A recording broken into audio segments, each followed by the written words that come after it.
Today I'm going to be doing some work on the PT panel van. I'm going to be changing the Watts link, or bell crank as the Americans call it, on the rear of the vehicle. It has a swivel joint with two sway bars, and over time they're prone, just like every other suspension part, to wear out. So I'm going to lift up the car and just rip that out. It should come out fairly easy with the help of a nice little impact wrench, and then I have a new set to fit that will eliminate the click click sound that you get from the rear of a car like this. So let's just crack on with that and get it done.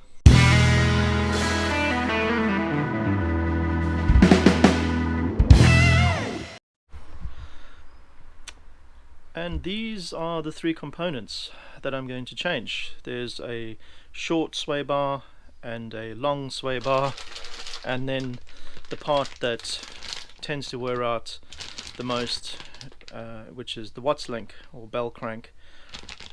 So this is held on by a big bolt on the rear axle, in the center of the rear axle, which I'll show you in a moment, and then it has these two sway bar links which go to either side of the vehicle. When this bearing wears out, it clicks, click, click, click, and of course these are ball joints, just like you have on the front of the vehicle, and when a ball joint wears out it also makes a noise. So yeah, although my PT panel van is a fairly low mileage for its year, these suspension parts wear out. So we're just going to replace those, and they are situated underneath the back here. I don't even know if you can see that, but I will light it up so you can follow what I do. And this is the underside. That is the bell crank Watts link in the center there, 21mm nut. That's the short sway bar link over there, and then you can probably just make out the other sway bar link which goes to the left side of the vehicle over there. So I'm going to give this a good clean. As you can see, it's nice and rust free underneath my car, which is great, but those things have been on there for 20 years now, a bit more, so time to replace them.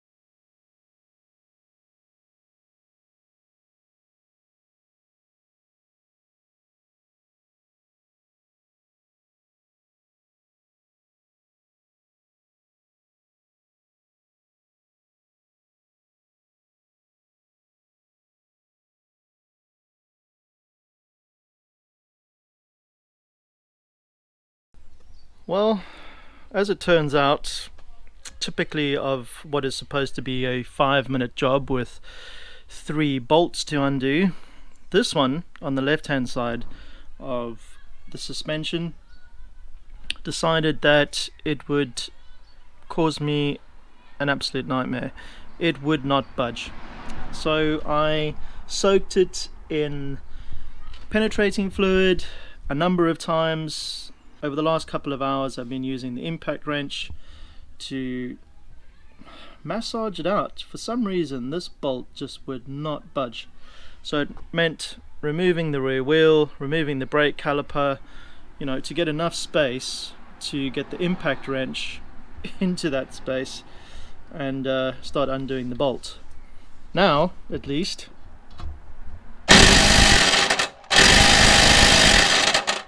it's coming out.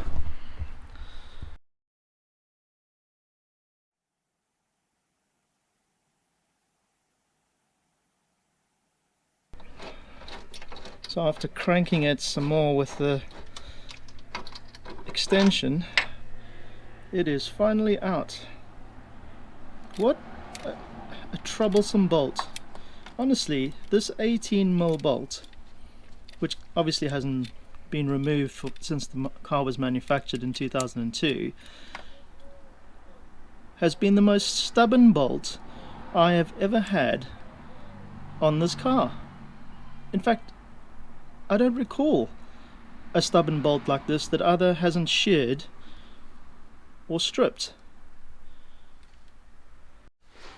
Right, let's get this out. There we go.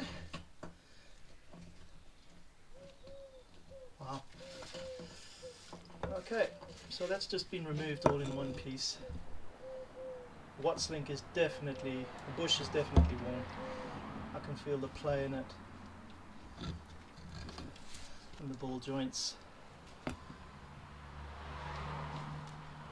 Alright, let's replace it with some new bits. And there you have it. That is the Wattslink and sway bar assembly, or bell crank, as you stateside PT Cruiser people call it. These are definitely worn. Finally off.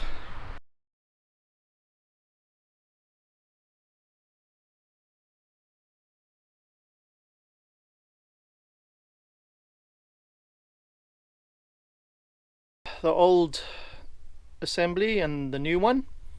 So I've pre-assembled this so I can pop this back onto the rear axle, center bolt first, and then I'll do the long arm and then the short arm. This side has a captive nut on the suspension fitting, so it just has a bolt which you saw me struggle with, so I'm going to clean that up and ensure that it's got some good lube on it before I reinsert it. Likewise with the center bolt, and then of course the last one I'll do is that one on the right hand side of the vehicle, which has a loose nut, but it has a lip on it which locks in place, so when you tighten or loosen it you can actually do up the bolt. So thank you for that, Chrysler or Mercedes, whoever did it at the time. Let's get this back onto the car and take it for a spin. On the back side of the Wattslink bell crank is this little plastic thingy-mabob and an interesting looking washer which is a little bit rusted. Not 100% sure why this is necessary. The replacement doesn't come with it. I have seen other people on YouTube replace these, in other words transfer them from the old Wattslink to the new one, which is this one over here. Not 100% sure what this is for, because it doesn't seem to do anything. But just to be sure, I'm going to remove that and put it onto the new one.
In case you're wondering, this is the rust converter and rust remover that I like to use.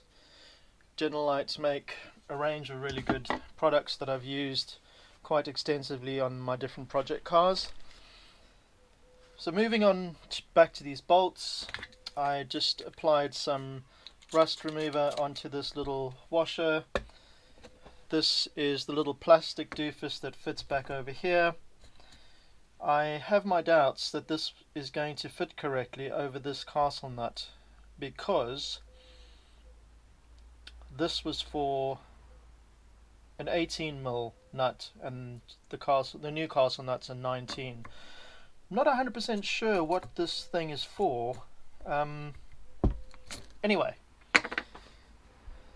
this castle nut and that castle nut need to be 14 Newton meters. The two end bolts, like this one over here, they need to be 92 Newton meters, and the big center bolt in the center of the Watts link itself needs to be 149 Newton meters. You can see that this has got no evidence of lube on it at all. It's got a little nut on the end there to hold it. So I'm going to lube these up like I always do when I put bolts back on, because the chances are, if I ever have to do them again, I don't want to struggle like I've struggled to get these off. Excuse my old toothbrush applying trick here. Because this one nut got a little bit rounded off trying to extract it, I've actually found a replacement bit, a 19mm as opposed to an 18mm, which is a little bit more common, and I'm going to, similar to this one here, but a little bit shorter.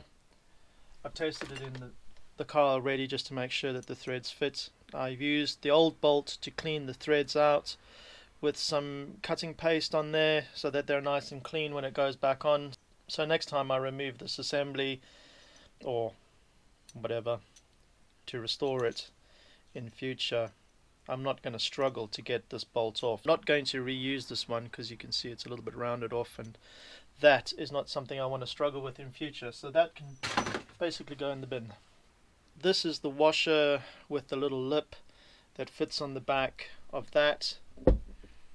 This bolt goes through there and into here,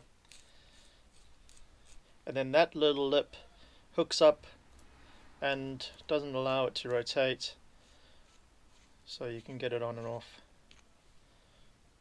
Anyway.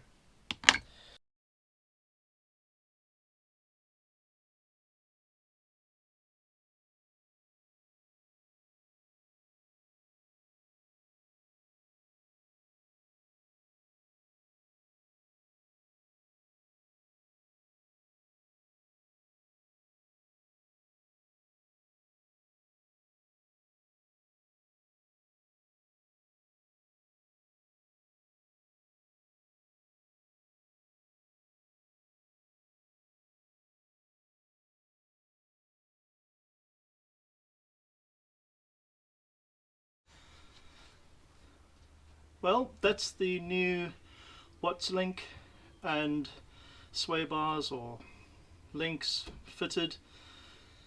Those are torqued up to 92 Newton meters. This one up to 149 Newton meters. And the nuts, castle nuts on the top and bottom of the Watts link, those are only 14 Newton meters. And they both have cotter pins.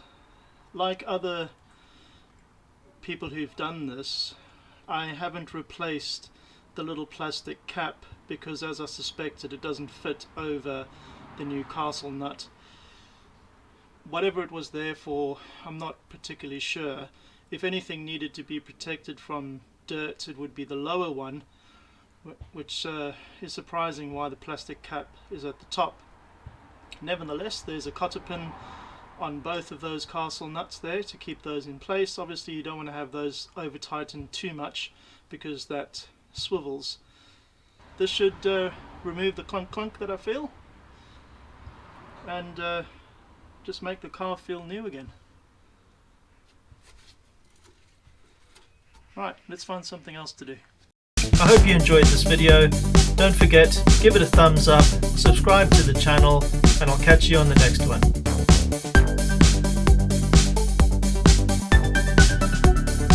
Thanks for watching.